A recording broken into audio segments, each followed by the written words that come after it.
इसका मुंह ही ठीक नहीं है, वर्स्टली रिजेक्टेड फ्रॉम पीटीवी। इसकी तो शक्ल ही ठीक नहीं है। ये कहता है मैंने एक्टर बनना है, मैं इसको कह रहा हूँ सीएसएस करो जी, और ये कह रहा है मैंने एक्टर बनना है। आपके वालिद साहब भी चाहते थे जी सीएसएस करें। जी। तो क्या उसके लिए अप्लाई किया, अटेम्प्ट वो आपने दी कभी अब वालिद साहब को खुश करने के लिए? नहीं, नौबत ही नहीं आने दी इन्हें।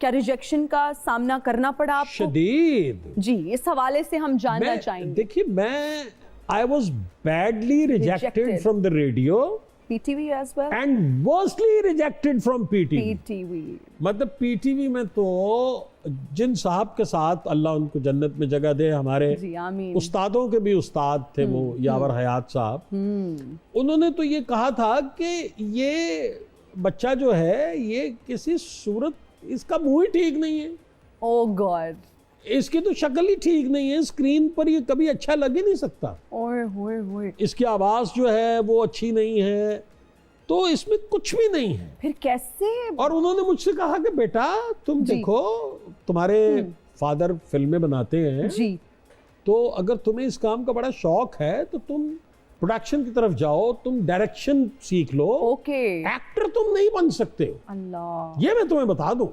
इतना बड़ा क्लेम। अच्छा, मैं बड़ा शदीद डिप्रेशन लेके वहां से बाहर निकला और बहुत यंग था, तो मैं बड़ा रोया भी घर आके। एग्जैक्टली। और बार बार मैं आईना देखूं और सोचूं कि इतना बदसूरत हूं मैं।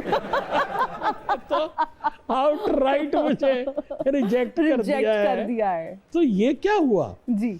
और जब रेडियो पे मैं रिजेक्ट हुआ तो चौधरी बशीर साहब होते थे, वो उस वक्त रेडियो के जीएम थे। वहाँ इरफान खुसट साहब, वो हमारे स्कूल फेलो थे, मुझसे सीनियर थे, उनसे मुलाकात हुई तो उन्होंने मुझे कुछ लाइनें वाइनें सिखाई कि तुमने ये बोलनी है।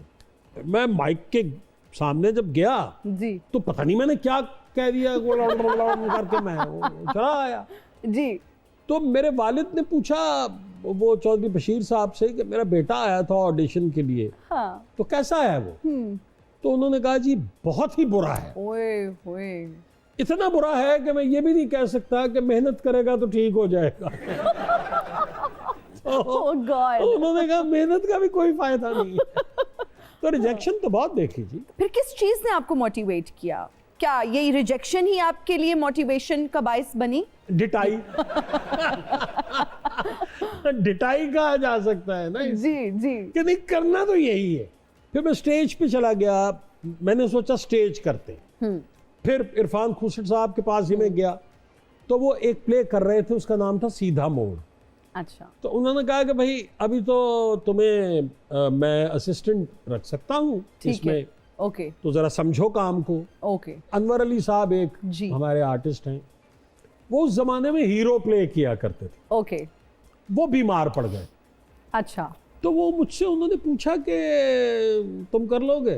तो मैंने कहा जी मैं करने तो यही आया हूँ। बिल्कुल। तो कर लूंगा। बिल्कुल।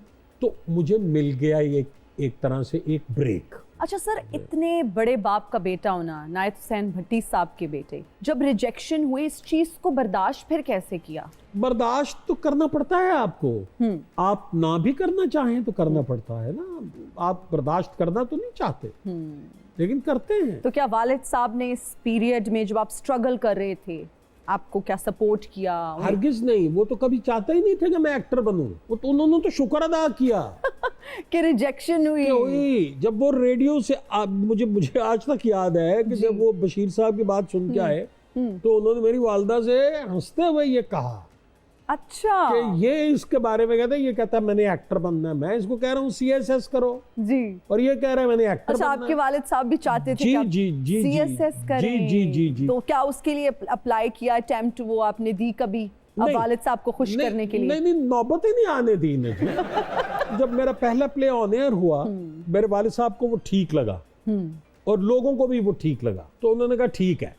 तो शायद इस तरह से वो मुतमईन हो गया, वरना वो तो कभी भी नहीं चाहते थे कि मैं ये करूं। अच्छा सर, जब हम बात करते हैं पाकिस्तान की तो भट्टी पिक्चर्स, और फिर अगर इंडिया की बात करें पड़ोसी मुल्क की तो यश राज फिल्म्स ने दूसरे एक्टर्स को तो बहुत कामयाब बनाया, दूसरों के बेटों को, बच्चों को बहुत कामयाब बनाया, लेकिन अपने बच्चों को उस तरह से कामयाब ना कर सके।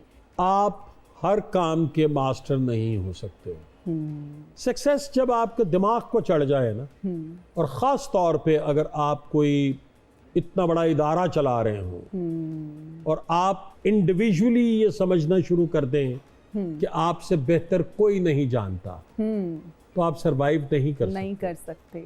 भट्टी पिक्चर्स ने ऊपर तले इतनी सक्सेसफुल फिल्में दी। मेरे चचा, खास तौर पे मैं उनका नाम लूंगा क्योंकि वो ही हैंडल करते थे प्रोडक्शन को, उनके दिमाग को चढ़ गया।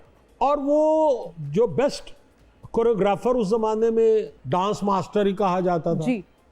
अगर वो अवेलेबल नहीं है तो उन्होंने कहना फलां को बुला लो, करना तो हमने खुद ही होता है। अगर राइटर अवेलेबल नहीं है तो फलां को बुला लो यार, लिखवानी तो खुद ही होती है। तो आप मार खा जाते हैं। बिल्कुल, आप अपने काम के मास्टर हैं। बेशक, जो काम आपको सक्सेसफुल बना रहा है आप उस पर फोकस कीजिए।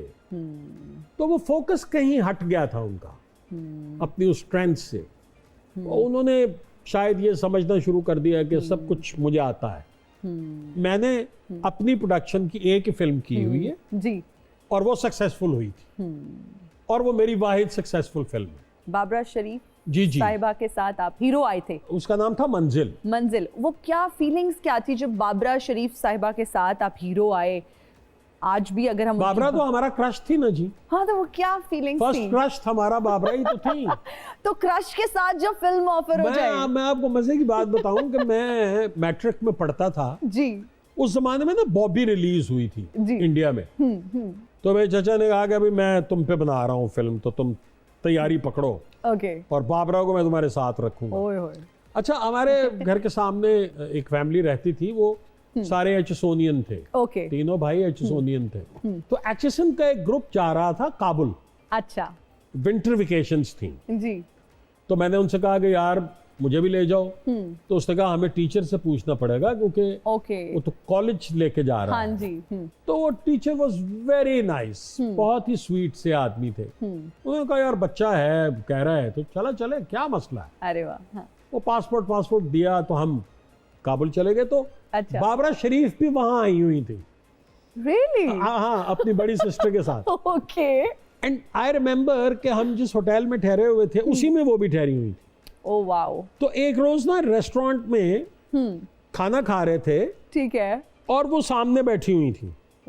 उनकी बड़ी बहन, वो और कोई एक साहब थे उनके साथ। तो मैंने एक कागज पे लिख के जी कि मैं एक बहुत बड़े प्रोड्यूसर का बेटा हूँ और मेरे वालिद फिल्म शुरू कर रहे हैं और आपको हीरोइन लेना है उन्होंने। और एक वेटर को बुलाया और उसको कहा कि तुम्हें इतनी अफगानियाँ दूंगा, पता ना चले कि किसने भेजा है, बस ये कागज इनको दे दो जाके। अच्छा। अब वो गया उनके पास, उसने जाके उनको पेपर दिया, उसने पूछा इशारे से कि किसने, उसने कहा बाहर से कोई दे गया है। तो उसने खोला, पढ़ा, एक स्माइल सी दी उसने और उसने वो उसको वो रख दिया। तो बाबरा तो फर्स्ट क्रश थी हमारा।